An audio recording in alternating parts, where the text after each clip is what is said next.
At UNOC, we believe in safety.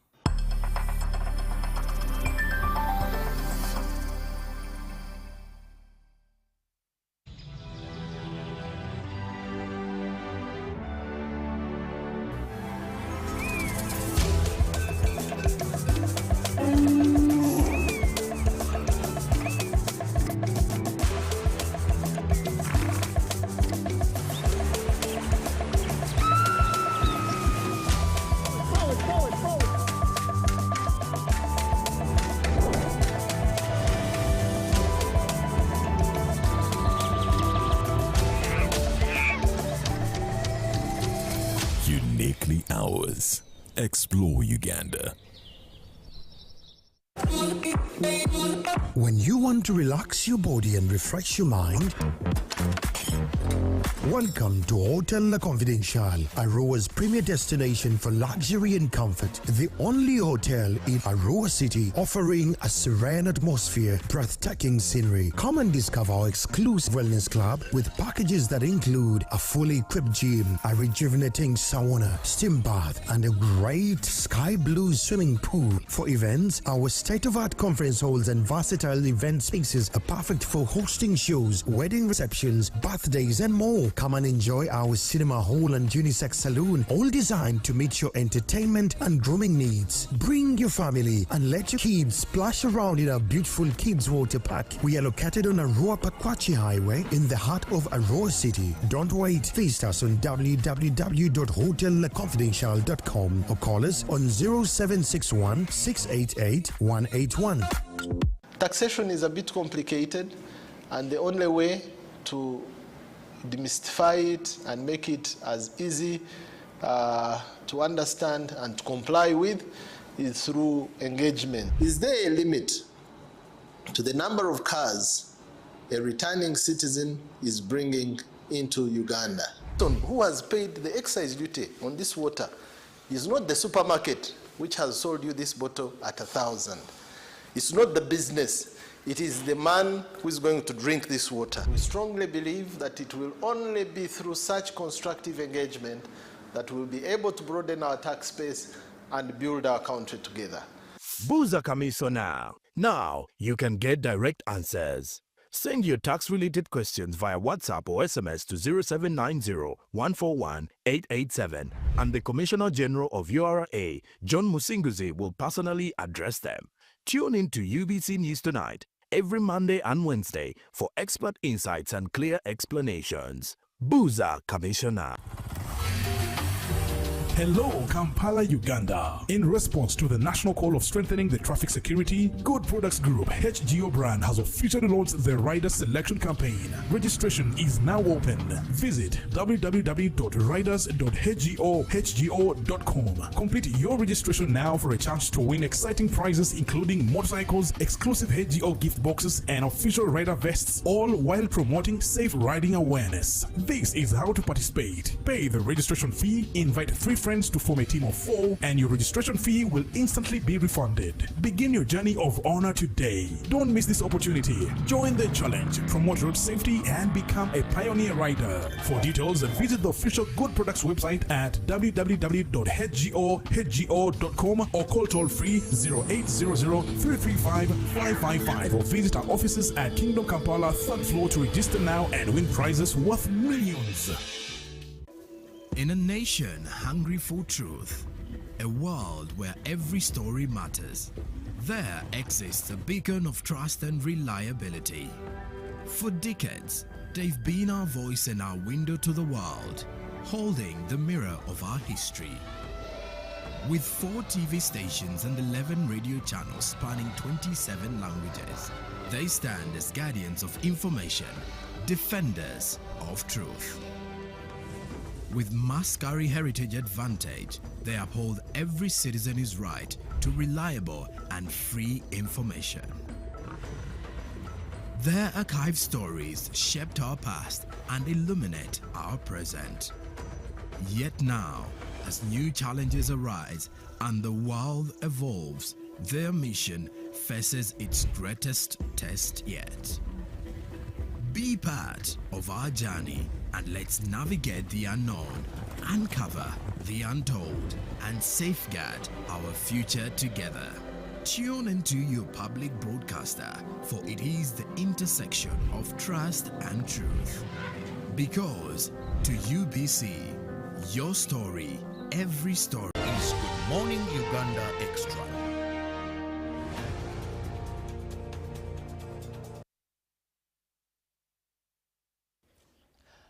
Good morning and thank you so much for being with us on UBC TV. Welcome to the Extra. I'm Robert Chirawo Nyonyintono. Now this morning we are going to be discussing something known as Musevenomics.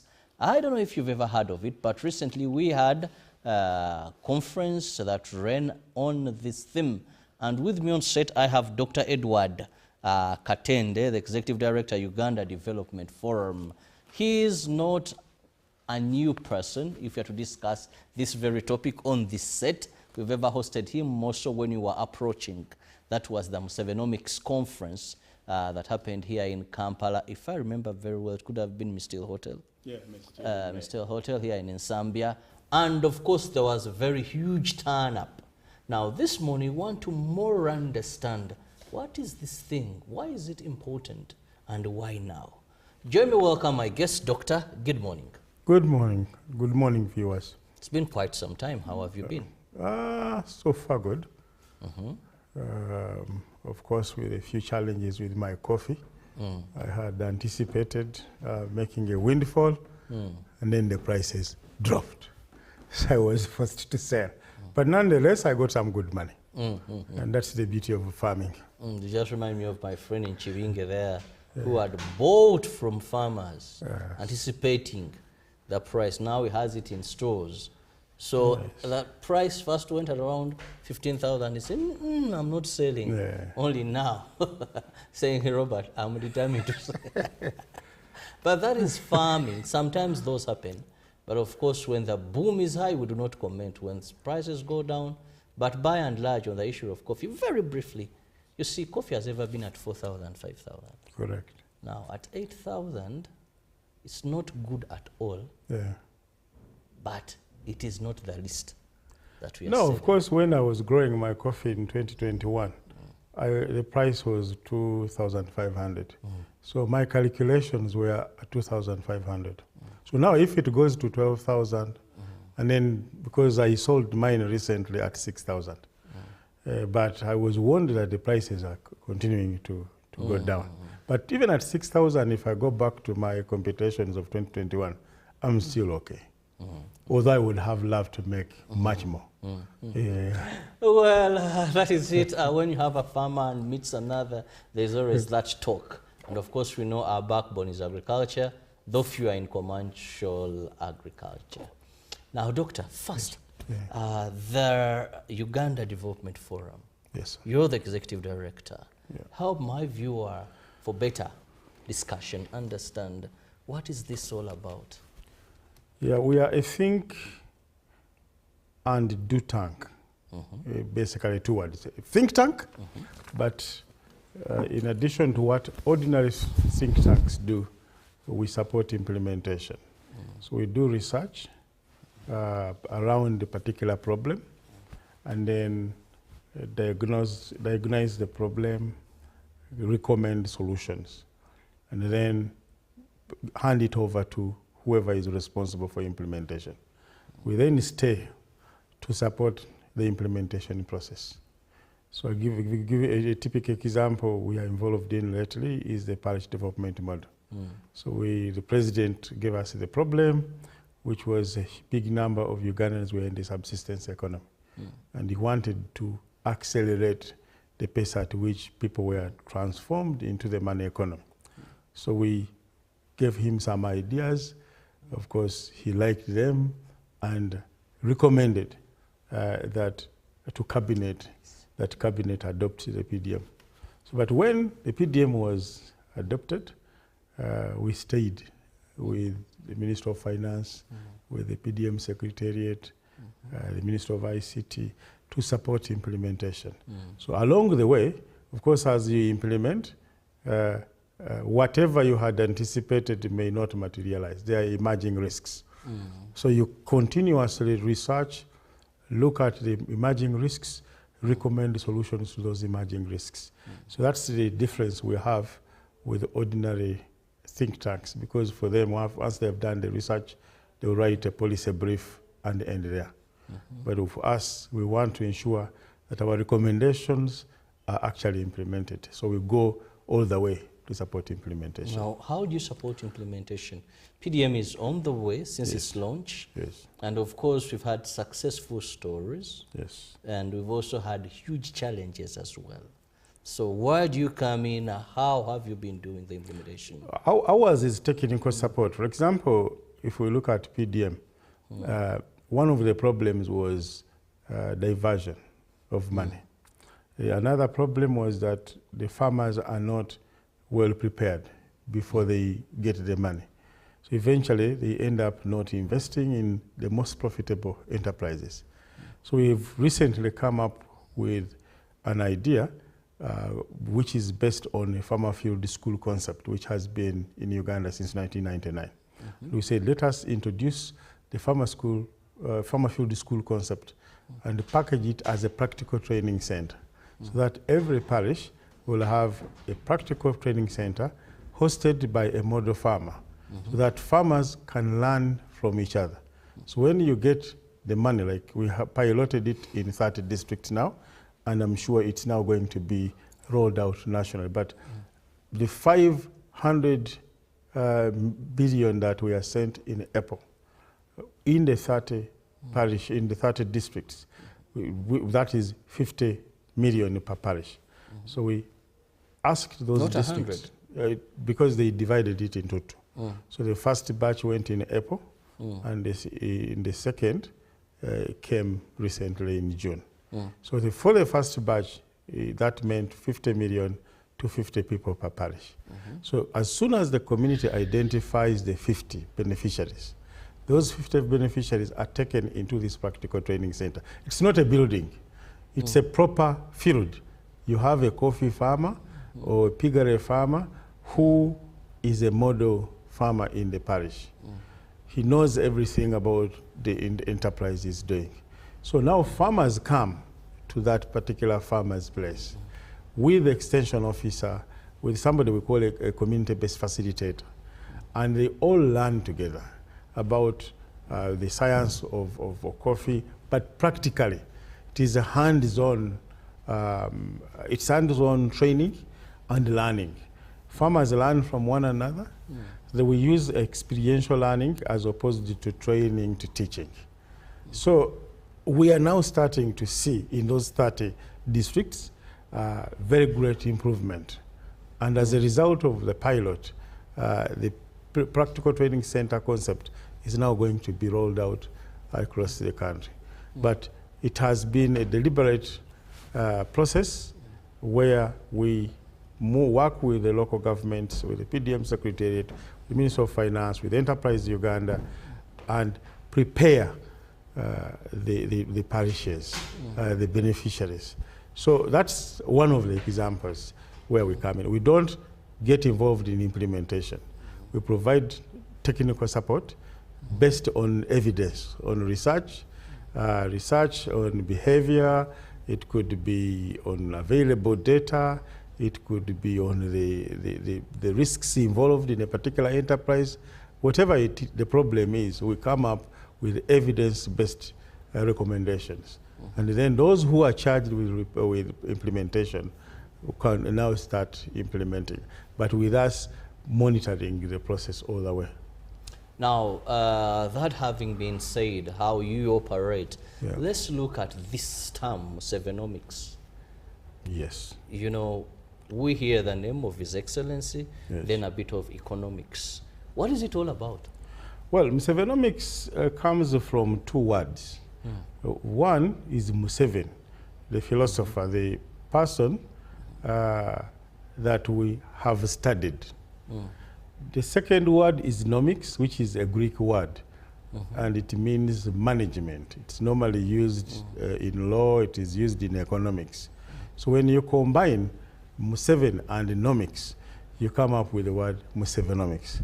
And it means the approach to economic management which has been basically President Museveni's approach to economic management since he took power in 1986, when Uganda's economy had collapsed. We were a failed state, the way they look at Somalia today, or South Sudan. We were a failed state in 1986. But it took special packages to overcome the economic conditions that we had at the time to what we are today. When you look at it, Musevenomics borrows from a number of schools of thought. We borrow from capitalism. If I had a jar here, I have capitalism, I pick capitalism, the best of capitalism, put it in the jar. I go to socialism or Marxism, I pick. As you explain each theory, I don't want to, what is capitalism, what is socialism, because these are economic models that some are no longer applicable. If you look at capitalism, capitalism is what you see in the West, that it's greed, I go work hard, I don't care about my neighbor, I make a lot of money, I become extremely rich. Yes, I become very rich. Then the other one is where now the state comes in, support those who are talented and gifted. They go make a lot of money, bring that money in a common pot, we share together. So that is the difference.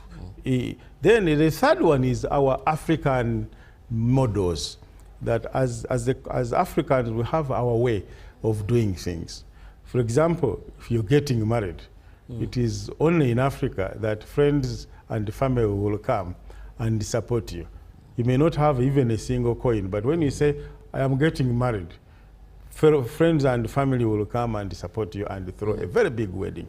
So we get the African way of doing things, combined it with the greedy people, and combine it with the other people who want to share together. So then he mixes and comes up with a recipe. So Musevenomics is like a recipe to economic management. And some people were thinking that we want to praise the president. We want to blow his trumpet. That's why we keep using his name. But it's not just in Uganda. You know, when Obama in the US came up with his policy on health care, the Americans called it Obamacare. When Ronald Reagan took over from Jimmy Carter, the American economy had problems. And he came up with policies that enabled the American economy to recover. The Americans called it Reaganomics. The same in Japan. Japan was in a recession for almost 2 decades until Prime Minister Abe was elected. When he came to power, he came up with a number of policies and strategies that enabled the Japanese economy to recover. And the economists in Japan called that Abenomics. So for us in Africa, we have Museveni, who took over from a failed state after a prolonged civil conflict. Infrastructure had collapsed, they had been destroyed.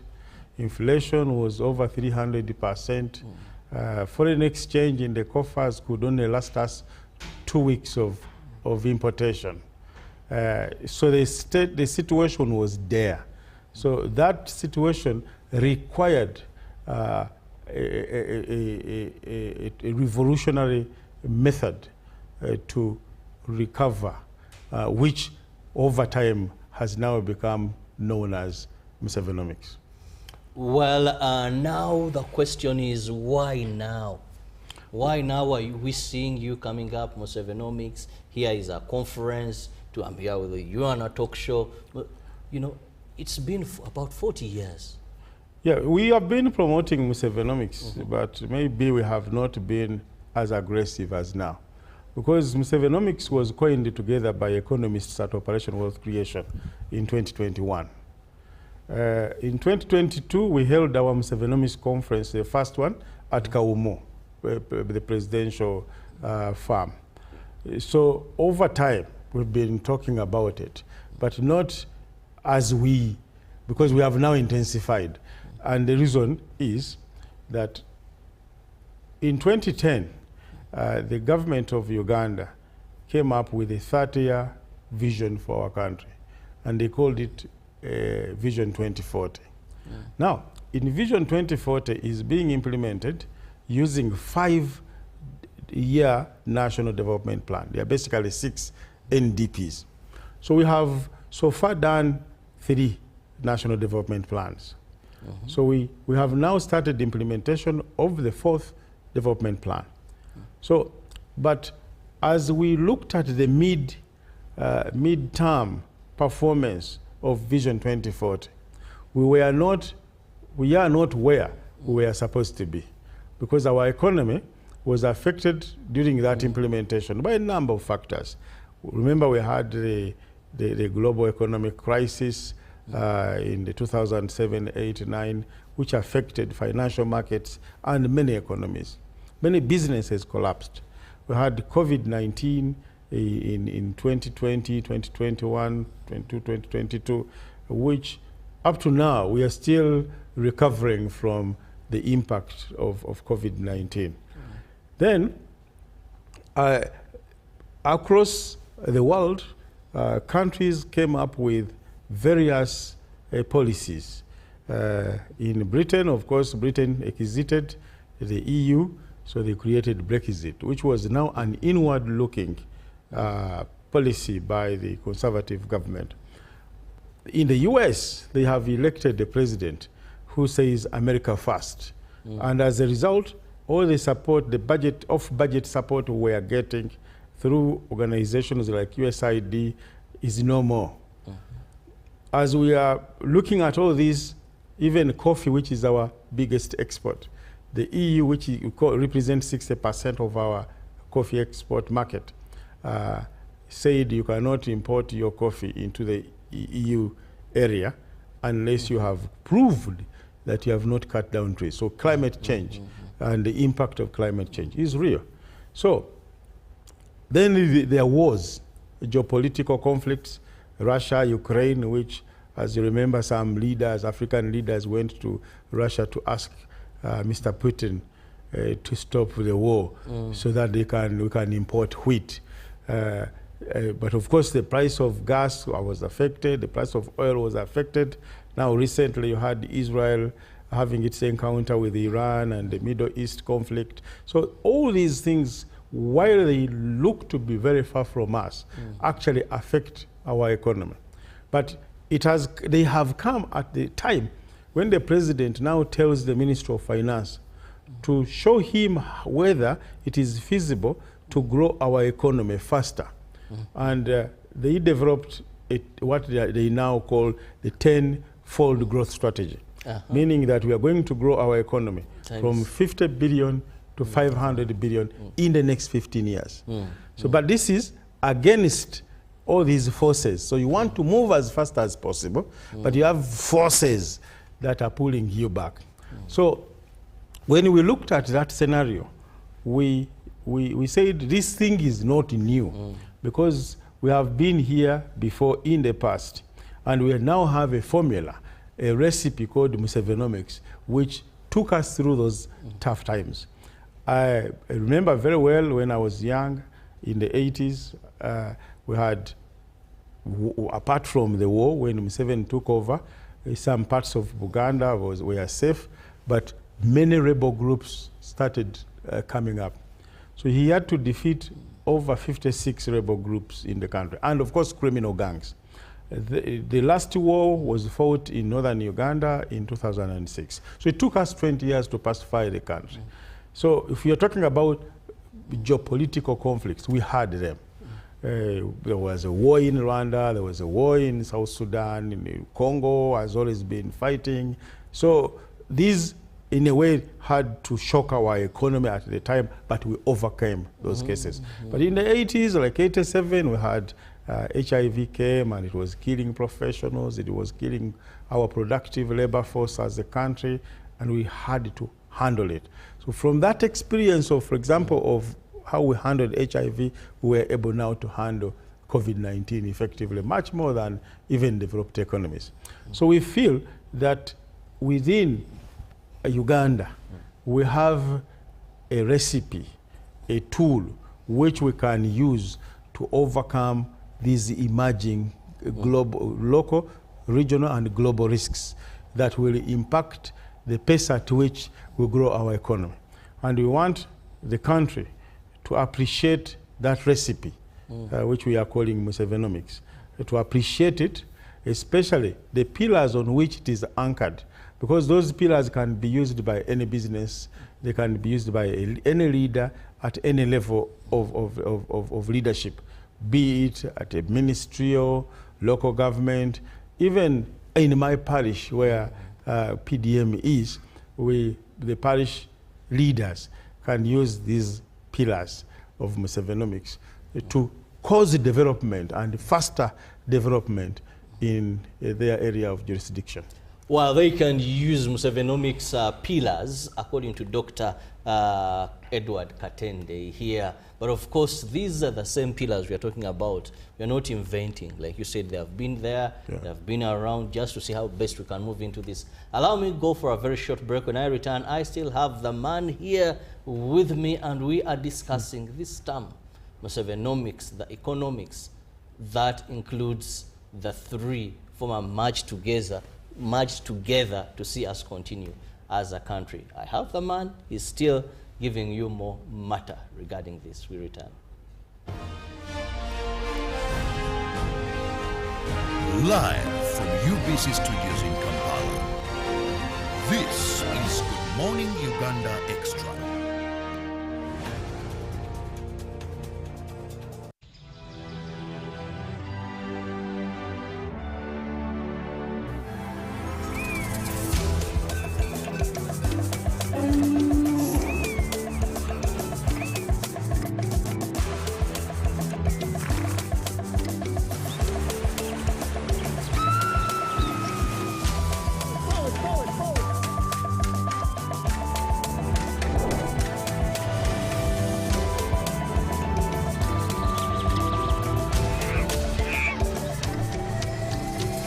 Uniquely ours.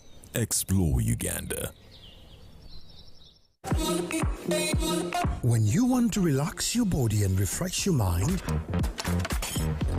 welcome to Hotel La Confidential, Aroa's premier destination for luxury and comfort. The only hotel in Aroa City offering a serene atmosphere, breathtaking scenery. Come and discover our exclusive wellness club with packages that include a fully equipped gym, a rejuvenating sauna, steam bath, and a great sky blue swimming pool. For events, our state-of-art conference halls and versatile event spaces are perfect for hosting shows, wedding receptions, birthdays, and more. Come and enjoy our cinema hall and unisex saloon, all designed to meet your entertainment and grooming needs. Bring your family and let your kids splash around in our beautiful kids water park. We are located on Aroa Pakwachi Highway in the heart of Aroa City. Don't wait. Visit us on www.hotellaconfidential.com or call us on 0761 688 181.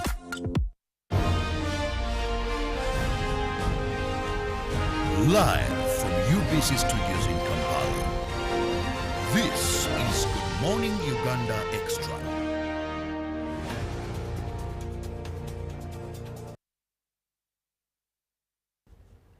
Welcome back from that break, and thank you very much for being with us on UBC TV. I'm still with Dr. Edward Katende, who is the Executive Director, Uganda Development Forum, and we are discussing the Musevenomics. Now, this is something that many Ugandans would love to know. These are economic systems that have been around, and we are using them. Now, we want to know how important they have been for economic growth of this country, because one would say these are what the president chose to follow. That for me, I have a bit of capitalism, then I have socialism embedded there, blend them together, see how we move. That is why you have like the parish development model. One would say governments do not give people money. They create an environment. Each one, you use your talents. Those that succeed, good, pay taxes. Those that are failing, it is about you. But then we see that element. Now, still the other side, we see how those that are doing it on their own, government looks at taxation. So this blending, how has this been important? Because by and large, we still have the challenges, like unemployment. We still have challenges. Our tax base is still very little. When you look at URI, how many people are paying and companies paying taxation. We still have challenges of people who are in poverty, out of the money economy. Yes, Doctor. Yeah, of course, we had to study Museveni as a character in this particular example is that we needed to put our economic development trajectory into perspective. Because people would tell you Kenya is far ahead of us. Then you say, look, you need to contextualize. If a child has gone to Budo, let's say King's College Budo, and another one is from Nakauka SS, and the Nakauka SS guy, child, gets, let's say, 15 in 8, and the Budo, King's College Budo guy gets 8. Then you say, oh, you know, the Budo guy is very bright. No, the conditions and circumstances are very different. Yes. So therefore, the president does not want to just import models. When the colonialist or, let's say, development partner comes to Uganda to impose specific conditions that may probably have been used, say, in Bangladesh, and they say, employ them in Uganda, without necessarily appreciating our unique characteristics as a country. So in our studying of Musevenomics, we had to ensure that we appreciate our journey as a country, because if you know your history and you now know where you are, it becomes much easier to move faster ahead. So in Musevenomics is built on 7 pillars. One of the pillars is realism, that we use data to inform decision making. Evidence. These pillars are drawn from the military principles of war. That if anyone is going into a war, they have what they call the principles of war. So we looked at these principles and we have been seeing them being applied by the president. He is being realistic, being reasonable in what you are doing, being rational, being logical, adaptive, creative, and innovative. Those are 7 pillars. And I want to give examples where we have employed them. For example, when the president came to power in 1986, he had displayed elements of socialism, of Marxism. In those early days, he was talking about Africa working with Africa, developing countries working with developing countries. If you don't have cash, because we did not have cash in the coffers. So if you don't have cash, give me what you have, and I give you, I give you what I have. So we say, let us give you our maize, you give us transformers. But over time, because of the challenges we had as a country, no money, so many budget pressures. You have a war which you must finance and win. You have a population which has been attacked by multiple diseases. You have HIV, you have measles, you have polio, all these things that used to kill our children when life expectancy was at 44 years. Now it is 67 years. So we live much longer than we used to live. So in such a situation, the only people who were offering money to him were the capitalists. And he had to make a choice. You refuse their money and stay with your problems, or you selectively adopt some of the proposals that they are giving you, but not wholesale. You selectively adopt some of the the recommendations that they are putting before you. So he accepted 76%, for example, of the conditions that IMF imposed on Uganda. But some of them painfully. But that's now that's being adaptive or flexible. But it also brings in the context of logic. That at the time, he said, I must secure Uganda first. So security of people and their property became his #1 target. So that is in terms of the logic. Also, if you are faced with liberalization, it says, look, the government does not have money to sustain all these enterprises. So why don't I liberalize or privatize these loss-making entities? But the state stays involved in strategic sectors like power generation. We stayed there. Of course, in communication, we kept UBCs here. But those days, there was only one television. UTV. And one radio station. Anybody who took over power, as long as he comes here, it was done. It was done. But today, you have over 350 FM radio stations across the country. You have over 40 plus TV. We have over 5 million households that have TV sets. In my days, you would just go to the neighbor and no one in the village had a TV. So you used to trek. Yes. Then radio, again, you go and in the town center or a rich person, you listen to the news. After the news or the announcements, you now go to your homes. But now almost every home has a radio station. But at that time, it was the liberalization that he had to be logical to say, let me liberalize, get the private sector to do the things that they can do, which I don't have facilities to do them, and even the capacity, the capabilities to do these things.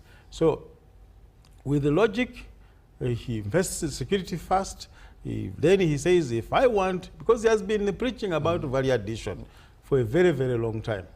But to drive the agro-industrialization agenda or our manufacturing agenda, we needed to have the right infrastructure in place. Security first, so that's secured. And you need to have the right infrastructure. Investment in roads, that we have done. Investment in the energy sector. We only had the Owen Falls Dam. Now we have a couple of dams. We now produce more power than is demanded locally. Of course, on one hand, it's not good. Transmission is where there is a problem, but generation, we are moving. And now we educated the workforce, so which is needed in the manufacturing industry. So now Uganda is ready for manufacturing. So in this 10-fold growth strategy, you will find that manufacturing, mineral-based manufacturing, agro-industrialization are very important and at the center of the 10-fold growth strategy. Now, Doctor, you've talked good yes. about this policy, but we want to look at one of the biggest challenges, which is managing success. Yes. Almost everything you've talked about today, the fruits have become a problem. Yes. When you talk about the education, universities are churning out so much. How is the Musevenomics relevant here? So much are being churned out, yet there is nowhere these people are going to work. When we talk about population growth, I mean, you just talked about the life expectancy having increased. Now people are taking longer to die and leave Uganda for others for the new generation. This is God created anyway. It's not something to be scared about. But still, it is because the 5 killer diseases, you know, the conditions available, people are living longer. But as they live longer, they age and they can't even afford treatment that comes with old age. You know, very many old people out there are in real poverty. Some even have grandchildren along. Yeah. So almost every area we can talk of as success due to this. Yes. There is a ditch that we are driving into. So how is the same policy, policies or economic structures curbing what has been a success as a result of them?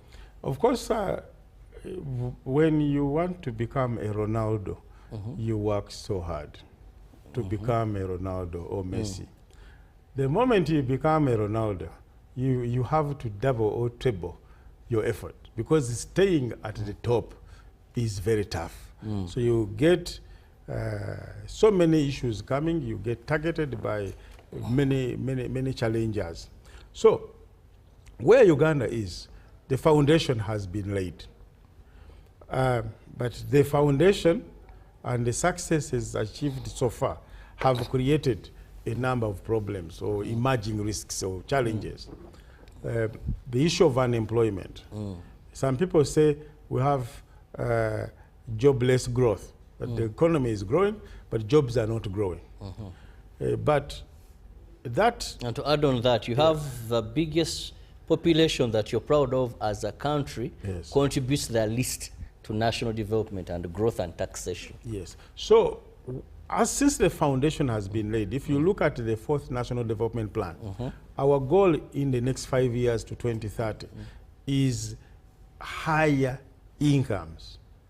So, we are undertaking interventions in the next 5 years to ensure that every household has a higher income to afford the basics of life of food, clothing, shelter, health, education, security, spirituality, and environmental issues, even infrastructure. So the same NDP4, another goal of the NDP4 is job creation. So we need to create as many jobs that pay a competitive wage, not just any job. Hand to mouth. So when the president guided the Ministry of Finance to come up with a 10-fold growth strategy, he thought that if we grow our economy to 500 billion, I think NPA projects that by 2030 it would have grown to say $150 billion. That's the national development for the next 5 the years. National Planning Authority. Yes. So we will have grown by about 135, 150 billion. But what that means is that now you create the momentum needed to grow even much faster. So that growth will come with jobs. Where will the jobs come from? They will come from agro-industrialization. The jobs will come from mineral-based manufacturing. The jobs will come from tourism. Tourism has been here. When I came in this studio, I saw an advert from the tourism board of the beauty we have as a country. All we need to do is to advertise. And in our show, we have a segment that promotes tourism. So every morning, please move around Uganda in Good Morning Uganda, where Zakia Lucky brings you more. That is Tourism Express. So the roads are done. Drive to Murchison Falls. We see the Murchison National Park, Kawaliga National Park. From Kampala to there, the roads are very good. The security is there. So when we do that, as tourists start moving across the country, jobs are created, not just in Kampala where they come and stay in the hotels, but in the rural areas where they go to see the beauty, the nature that Uganda has. So as we move into the next phase, which is these 5 years to 2030, I am optimistic that we will solve a number of those emerging challenges. We are adapting technology, even in PDM, where many districts did not have the presence of a bank. For example, if you go to Karamoja, out of the 9 districts, only 4 have a presence of a bank. 5 of them do not have. So you go to Napak, there is not a single bank. So you have to travel to Moroto. But you have a poor person who is supposed to now go to Moroto to access 1 million shilling of his PDM money.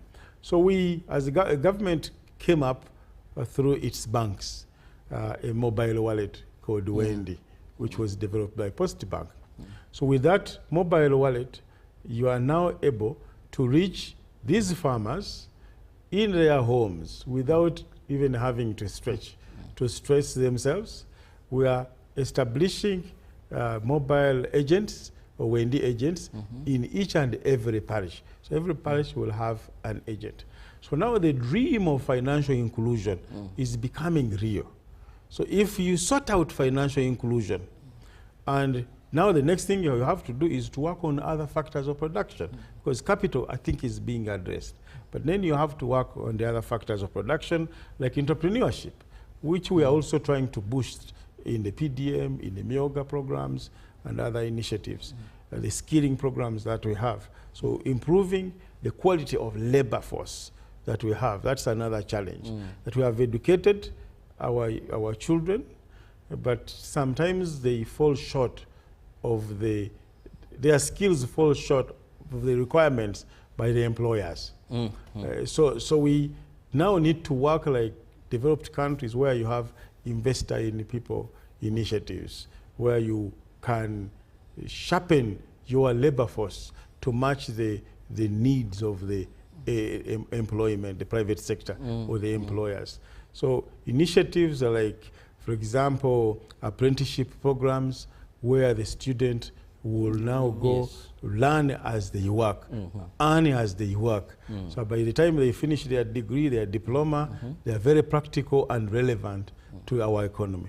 So if you unpack the NDP 4, the National Development Plan 4, you will see a number of these initiatives that are aimed at building on the foundation created by Musevenomics so far to address the emerging risks. Because, like you have said, success breeds what? The new challenges. So we build on the foundation built so far, and to address the emerging challenges, but keep our eye on our tenfold growth strategy. Now, tenfold growth strategy is something that we all dream to see in the next 5 years. But doctor, let's also look at, you see, we are good at paperwork. We are good in terms of planning, and what we plan seems very practical. Sometimes we end up doing the same thing over and over.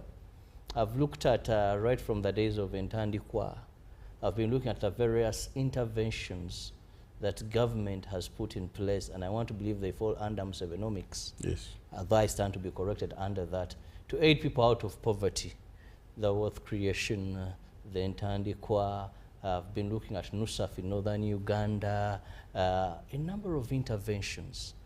But sometimes you find, one, they are not in tandem with what we put in. What we soar in or invest into, and the outcome of the monies, they're never in tandem. That if government, say in Entandikwa, injected maybe 2 billion shillings, if you are to look after a period of 5 years, how many put this money to use? And can we say that after 5 years, somehow when we quantify and do a lot of estimation, you the researchers do, that maybe we can say that those that we injected 2 billion, the recovery in terms of transformation, whatever scientists, you have ways of measuring, maybe can be quantified into 4 billion.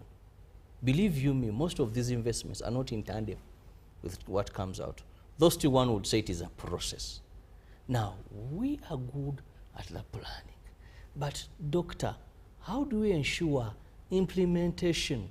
You know, we run from one program, then we go to another program, then we go to another program, and it's like they're all having similarities. We may just change a bit of it, but they don't still deliver that long-awaited for. I think and actually, that's not only for Uganda. When we had this conference we just had here that brought together African countries, looking at their vision of 2030, end poverty, you would see that all countries are having that problem within the African continent.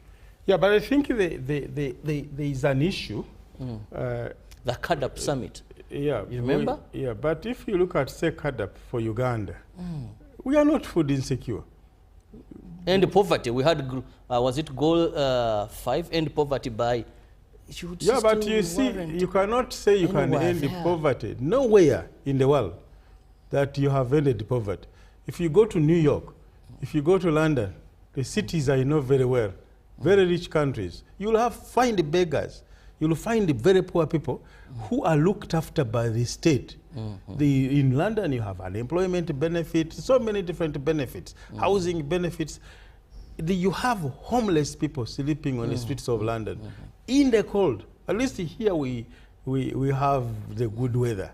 And maybe you can build a small hut and sleep. But in London, there is poverty. So it is a lie that you can end poverty. It has not happened anywhere in the world. However, for Uganda's case, we are also not good at following our trends.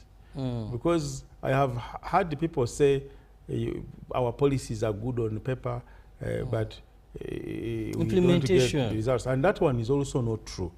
Because if you look at the facts, 1992, when we started the decentralization process, 56% of the Uganda's population were poor. That is 1992. This June, when the budget was read, the number of poor people in Uganda has dropped to 16.1%. But of course, 16.1% of 45 million is a big number. That's why you're seeing people, we are continuing to work hard, that nobody is left behind. But we have moved from 56% to 16%. The number of people working for tumbo, for their stomach, chidachonga, subsistence, in 2013 was 68%. 2021 was 39%. Today, it is 33%.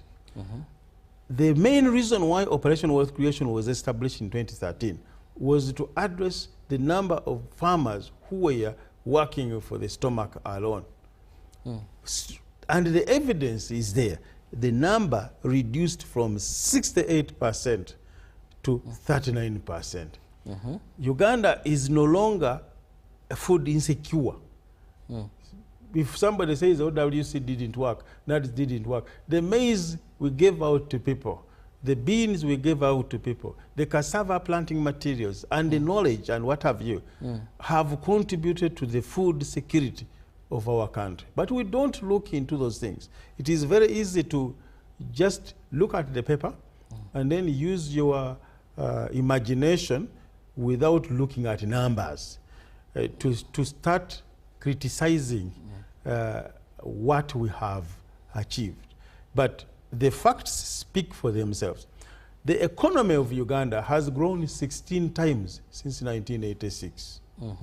So then you can't therefore tell me that our policies, our strategies are wrong. If they are wrong, we could not see that growth. Maybe the rate of growth is what is minimal. When I went to university. And sometimes when we mention these statistics, just like you said, a 16% on a population of 45 million may be very little. Yes, we accept it is growth, doctor, no doubt. But I think when we move out there, the public perception of what they see. No, that's why we are talking about, Mr. Venomics, that Ugandans must put facts in context. That you cannot say we will have no poor people. Even Jesus said the poor people will always be with us. So you cannot say that. But we will look at the levels of poverty. Yes, the levels of poverty. You move around the continent. Compare an average Ugandan with an average Rwandan, an average Burundian, an average, even Kenya, which is a bigger economy in terms of GDP. But an average Ugandan, I bet you, lives a happier and better life than any of our neighbors. And for me, that is great progress from a failed state, which I saw. When I went to university, this country had only one university. Which year was that? That was in the 90s. Then the Muslims came up with theirs. Today, you have so many universities teaching up to PhD level. That is growth. Where is just the money? These are all private sector universities, majority. Allow me to remind you, you were at university with one university that was among the top 5 in rankings. Yes. The recent rankings, we are in 40 what? They have disputed the rankings. the university has come and disputed the ranking. But that said, for over the last 40 years, it is only this year that those rankings have dropped. My team, I don't know which football team you support. My team is Arsenal. But our biggest rival is Manchester United. They were winners of a very long time. This year, they were number 17. Does that mean that Manchester United is no longer a great club? It is a great club. So Makerere is still a great university. That drop, of course, can be explained, and I am very sure the leadership there will work very hard to bring it back. But as you look at Makerere, you have other universities teaching up to PhD levels. In your village, you must have a kindergarten now. In my village in those days, when we never used to go to nursery school because there was none. So we have created a system where if you are in education, you can start, a child can start at as low as 2 years. And they will study in Uganda without going anywhere up to a PhD level, and they become professors in Uganda. In the olden days, you had to go out of the country. I'm sure that is a great achievement. So no doubt there is transformation. Yes. So, and but these economic policies have worked. Yes. I think the only concern of Ugandans is we need to expedite the growth you're talking about. We need to see a larger volume of transformation. There you agree with the president, because he's saying we can grow this economy 10 times. That's what he means. But when I grow this economy 10 times, I will ensure that the risks, the issues that are emerging from my people are addressed. But I bet you that even at 500 billion economy, people will still complain. So the struggle will continue. Doctor, we can't take a whole day discussing this. It's been nice hosting you. Thank you very much. Hope to see you again as we discuss the Musevenomics. And of course to our viewer, thank you very much for being with us all the way from 6:30 till now. Have the best of your day. May the good Lord bless you. See you tomorrow, God willing. Good morning. Live from UBC Studios in Kampala, this is Good Morning Uganda Extra.